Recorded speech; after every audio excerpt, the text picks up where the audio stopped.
Hey YouTube, this is my Yellow Rose of Texas Intarsia bandsaw box.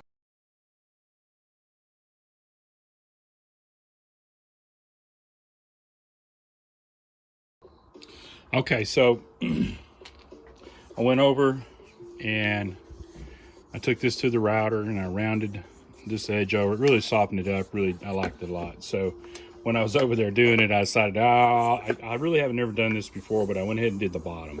And I really like it. It makes it kind of float up off the surface. This looks really, really nice. It softens the box up a little bit. And I just liked it. I'm happy I did it. So I'll probably do that from now on. So it's one of those things you just kind of experiment with as you go. I really like the way this one looked. And I used a quarter inch over. This was a quarter inch round over. This was a little bit thicker. So I did that. I've sanded this down. I sanded the surface down really nice because this is super nice. Went down to 400 grit and then hit it with some steel wool because I'm going to attach the rose to it. So I don't want to try to finish this after the rose is attached. I want it done before. So it's going to glue down really nice. I'm not going to put any kind of finish on it, but I'm going to go ahead and glue the rose to it, and then this part is done. The other thing I did while I was is I attached this piece. And yeah, I didn't make a video of that. I'm sorry, but what I did was I took some chopsticks, some of my favorite scrap pieces, and I laid these in here, and so that this piece here would float up. And then I set it in here on these and got it all lined up like I wanted it. Then I applied glue to the other side. I applied glue to it, and then when it was sitting in there, while it was sitting in here upside, of course upside down. And then I just really carefully aligned this. Now there's a different way I usually do this, but I messed up and I didn't do it earlier in the box making. Generally what I'll do is I'll take this piece, and before I put the back on this and I have my frame done, I will line this top up, and then I will flip it over and I'll drop that piece down in there and with the glue on it, and then I've got it all lined up just like I want, and then I can lift the box up of it. That's how I normally do it, but I didn't do that this time. I missed that step, so I had to do it. I come up with a little different method, but it worked just fine. And you can see it just keeps it on there. It's really nice. It's just a nice little keeper. I sanded it down really nice. I won't do anything to this until I get through, and I'll put a coat of wax on it. This is where I'll sign it. And then I usually put a label with different kinds of woods and stuff. It'll go on this. And then I'll wax it really nice. It'll give it a little different color.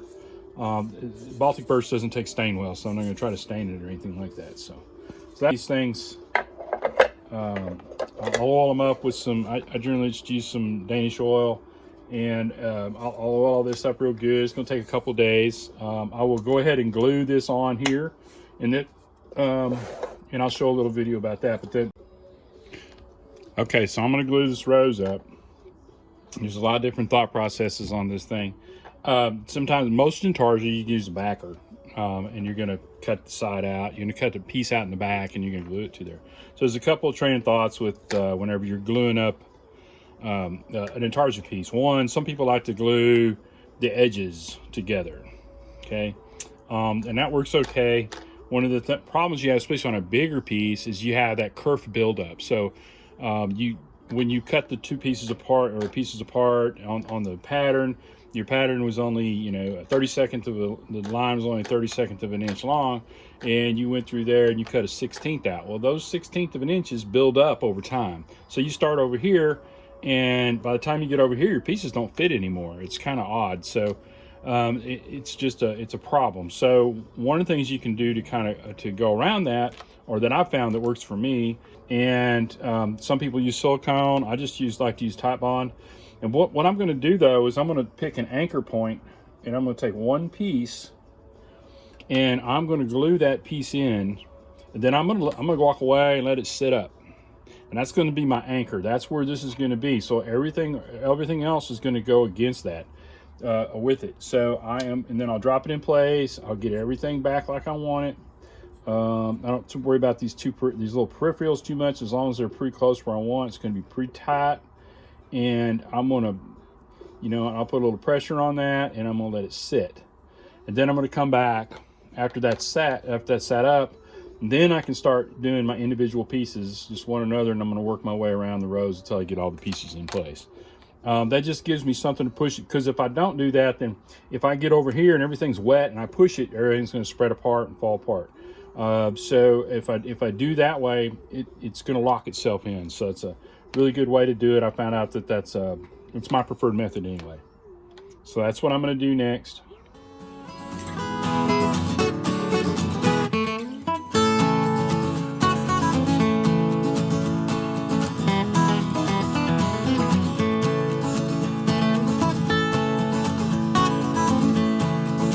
How it all moves. You just touch it and the whole thing moves. So it's important that once we get that where I want it to be, I'm gonna leave it set for a minute, and actually I'm gonna push all these off.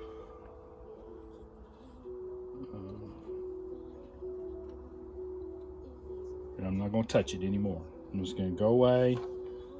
Actually I am going to touch it. I'm gonna push these pieces away like this. That squeeze out, I just don't want it to mess with. I'm just gonna go away. I'm gonna leave that sit, and it should be fine. It should here. Okay, cool. Okay, here we go. We got our piece here is set up. We're about too much. I'm gonna go ahead and just start gluing this thing up.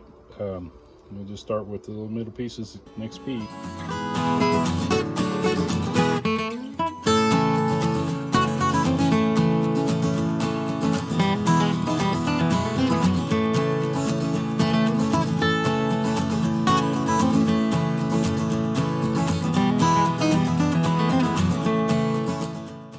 Type-on sets up pretty quick. I'll try not to get any on the pieces too. That's another thing that's going to be important. On the face of them, that's going to take the finish. You really don't want any glue there at all, so just got to be careful. Take our time, but hurry.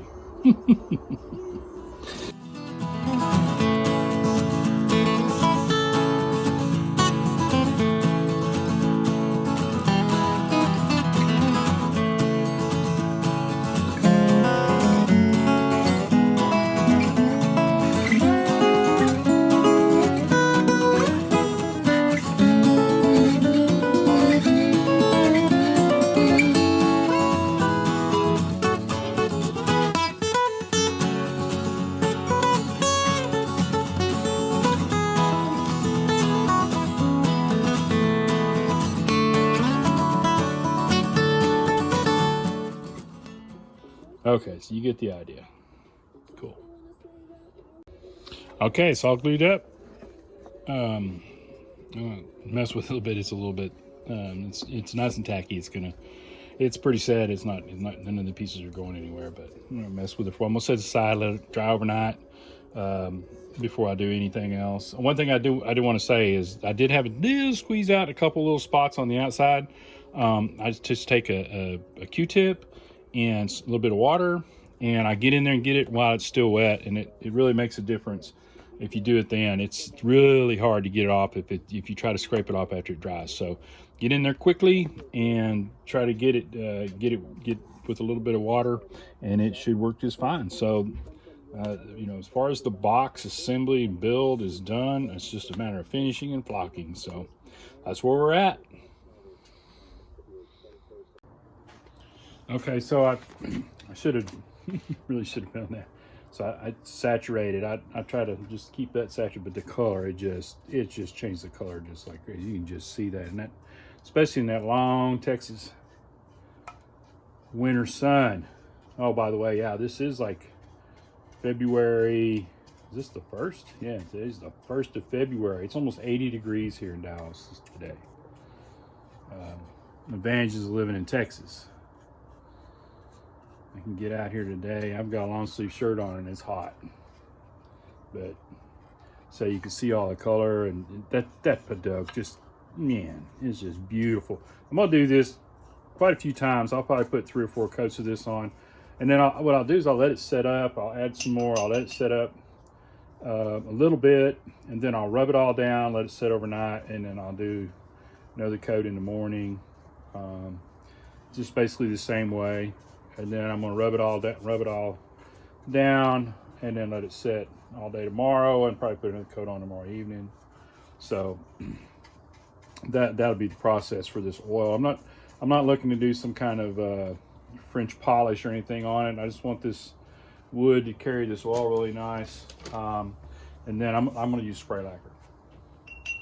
That's just the method that's worked really well for me. It's been pretty simple and straightforward. I like spray lacquer. It's quick, and you can put several coats on in a hurry, and it just works really good. It gives you a nice finish. So, boy, you can see that difference. So, the color difference.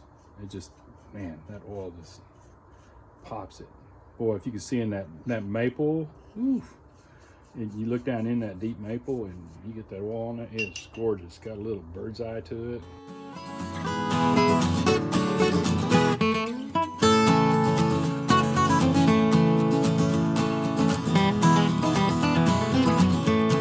You see what I'm doing. And I'm trying to really stay out of the inside. If I get a little bit in the inside, you know, and sometimes this wood, if it's dry enough, it'll soak that all the way through. I've seen that on these little thin drawers. You'll come out next day and the inside of it will be all oiled, where it's soaked it all the way. That's good though.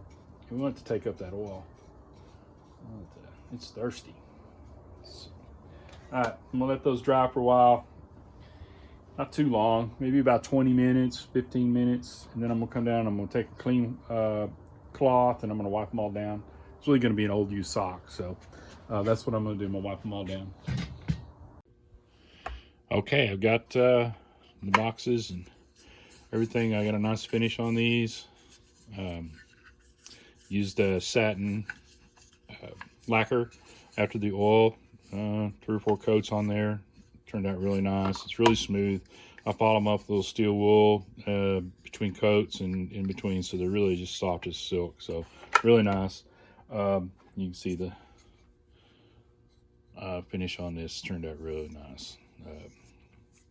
Just really good. So I got that part done. So now I'm ready to flock. Basically the last step.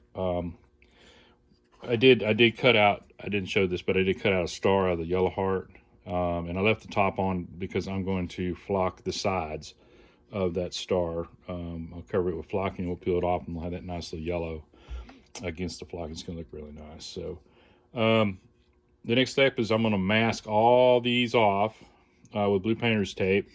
Cut them back to the edge really nice and get that the whole thing masked off, so I can start the flock process, and then I'll show you that. So that's where we're at. Okay, kind of show what I'm doing here.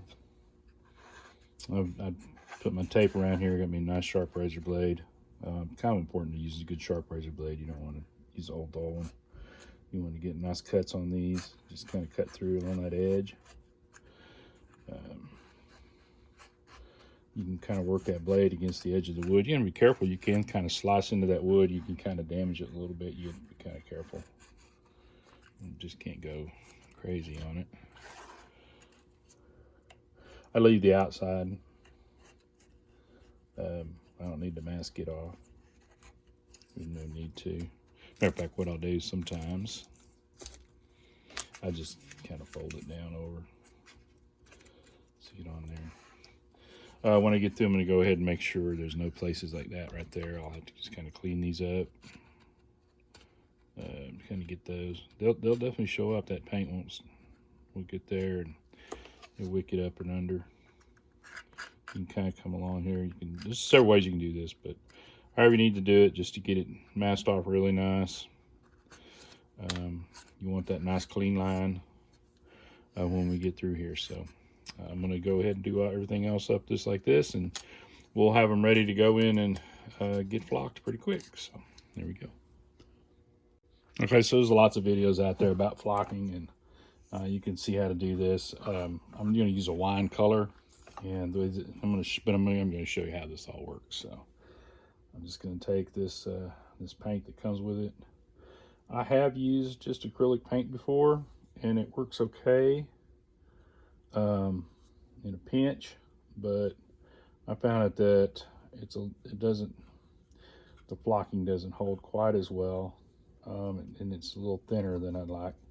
So, and sometimes I'll use a little smaller brush when I do these smaller drawers. I'm just going to do this one smaller drawer to kind of show you.